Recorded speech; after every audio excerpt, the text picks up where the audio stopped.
যুদ্ধ অর্থাৎ বলা যেতে পারে বিধানসভা নির্বাচন এগিয়ে আসছে। যদিও এখনো ঘোষিত হয়নি নির্বাচনের দিনক্ষণ, কিন্তু নির্বাচনে নিজেদের রণকৌশল প্রস্তুত করতে তৈরি প্রায় সব রাজনৈতিক দলই। আর সেই মতোই জনতা কংগ্রেস পার্টি নিজেদের প্রার্থী দিতেও প্রস্তুত এবার ভোটের ময়দানে।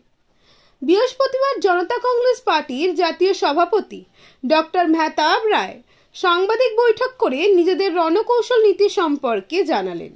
2-4 दिन में या 10 दिन में जो भी हो, अभी तो प्रत्यक्ष रूप से चुनाव की घोषणा नहीं हुई है, लेकिन 2-4 दिन में चुनाव की घोषणा हो जाएगी।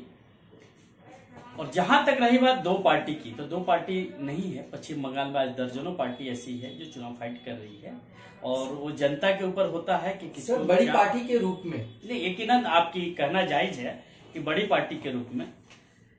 तो बड़ी पार्टी या छोटी पार्टी आम जनता बनाती है, न कि कोई बड़ी पार्टी होती है, न कोई छोटी पार्टी होती है। जो जनता के भरोसा पे खरा उतरेगा उसको जनता सड़कों पे बैठाती है। खरा नहीं उतरने पे हमने देखा है, बड़ी बड़ी पार्टियों का हश्र देखा है। रही बात पश्चिम बंगाल है, तो पश्चिम बंगाल में जो आज का परिदृश्य है वो सिर्फ जाति आधारित है, मजहब आधारित है, हिंदू मुस्लिम की राजनीति है। परोक्ष रूप से या प्रत्यक्ष रूप से दोनों पार्टी के इर्द गिर्द घूमती है, चाहे टीएमसी रही हो या बीजेपी रही हो। ये दोनों पार्टी सिर्फ जाति आधारित राजनीति कर रहे हैं।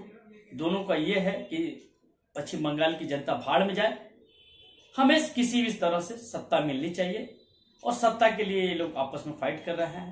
मैं यकीन दिलाता हूं, आपको भरोसा दिलाता हूं कि पश्चिम बंगाल में जनता कांग्रेस बहुत ही बढ़िया, बहुत ही मजबूती के साथ उभरेगी। कारण क्या है कि जनता कांग्रेस का जो उद्देश्य है भय भूख भ्रष्टाचार मुक्त एक सभ्य समाज का निर्माण करना।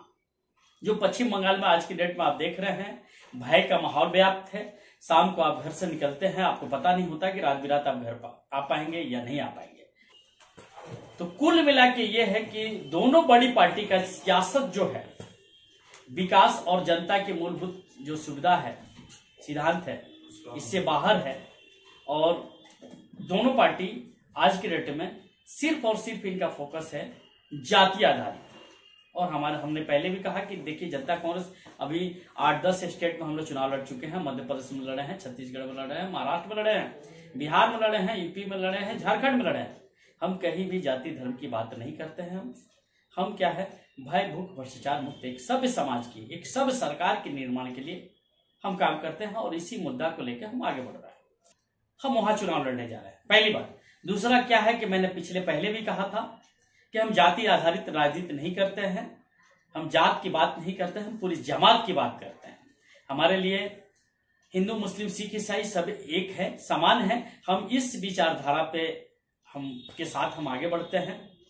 हम किसी तरह से जाति के मजहब के आधार पे चुनाव लड़ने के खिलाफ है।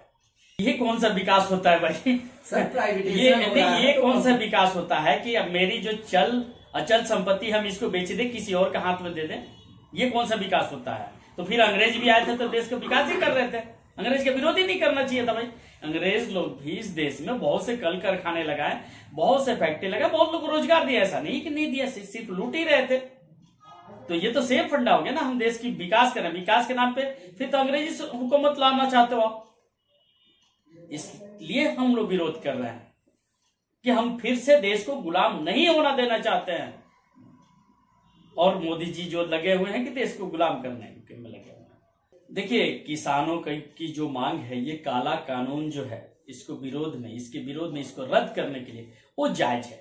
और हम और हमारी पार्टी, हमारी टीम, हम सभी लोग शुरू के दिन से ही, जब से किसान लोगों का आंदोलन स्टार्ट हुआ, ये बॉर्डर पे जो आए, गाजियाबाद बॉर्डर से सिंधु बॉर्डर, जहां भी आए, हमारे जहां भी लोग मिले, सभी लोगों ने समर्थन किया। हम खुल के समर्थन करते हैं। किसान गलत नहीं है, किसान की मांग जायज है। एमएसपी पे वाकई विचार होना चाहिए, एमएसपी जायज निर्धारित होना चाहिए। साथ ही किसान की जो भी मांग है, इस काला कानून को रद्द करने के लिए इसको रद्द करना चाहिए। अरे आप क्या कर रहे हैं कि इस आपने जो काला कानून लाया है, इसमें जमाखोरी का मतलब क्या होता है कि चोरी, ब्लैक मार्केटिंग। उसमें कई फिल्म बना होगा, आप सबने देखा होगा। तो ब्लैक मार्केटिंग को आप बढ़ावा दे रहे हैं कि जो जितना चाहे उतना अनाज खरीद लो, अपने स्टोर में भर लो। तो लेकिन आपके चैनल के माध्यम से मैं आम जनता के लोगों से, भारत के सभी लोग से निवेदन प्रार्थना करता हूं कि भैया किसानों का सहयोग करो, उनका समर्थन करो, क्योंकि ये जो मार अगर ये कानून लग गई है, अगर नहीं बदली गई तो सिर्फ और सिर्फ किसान नहीं मरेंगे, इसमें किसान नहीं पीसेंगे, बल्कि आम जनता, हम और आपके तरह लोग जो है ये पीसे जाएंगे।